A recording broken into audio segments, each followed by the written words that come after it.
நம்ம இப்போ ஒரு விலை போகாத கடையில விற்காமல் கிடக்கக்கூடிய ஒரு உருளைக்கிழங்கு, சின்ன பொடிக்கிழங்கு, நரிக்கிழங்குன்னுவாங்க. இந்த கிழங்கு ஒரு 5 ரூபா 10 ரூபாய்க்கு விலை கொடுத்து வாங்கிட்டு ஒரு கிலோவை, அதில் ஒரு 1/4 கிலோவை நல்லா வேக வச்சு தோலை உரித்து எடுத்துக்கிட்டு இதை எப்படி பண்ணலான்னு பார்ப்போம். ஒரு பெரிய வெங்காயத்தை சின்ன சின்னதாக நறுக்கி வச்சுக்கிட்டு அதை ஒரு 3 பூடு அதையும் தட்டி எடுத்து நைஸாக நறுக்கி வச்சுக்கிடுவோம்.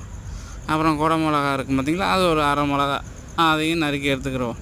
இது 3 நல்லா நறுக்கிட்டு ஒரு கடாயில் எண்ணெயை ஊற்றிக்கிட்டு நறுக்கி வச்ச வெங்காயத்தையும் நல்லா கண்ணாடி பதம் வர வரைக்கும் வதக்கிக்கிட்டு அதோட என்ன ஆச்சுன்னா இந்த கருவேப்பிலையும் போட்டு வெள்ளைப்பொடியும் போட்டு நறுக்கி வச்ச குடை மிளகாயும் போட்டு ஒரு வதக்கிக்கிட்டு அதோட மஞ்சப்பொடி, மிளகாத்தூள், கரம் மசாலா இதையும் போட்டு நல்லா எண்ணெய் பதம் அந்த மிளகா கலர் வந்ததுக்கப்புறம் கொஞ்சோண்டு உப்பை போட்டுட்டு அதோட நம்ம என்ன பண்ணலாம், உரித்து வச்ச தோல் உருளைக்கிழங்கையும் போட்டு ஒரு பிரட்டிட்டு குழந்தைகளுக்கு கொடுத்தா நல்லா ஹெல்த்தியாக இருப்பாங்க.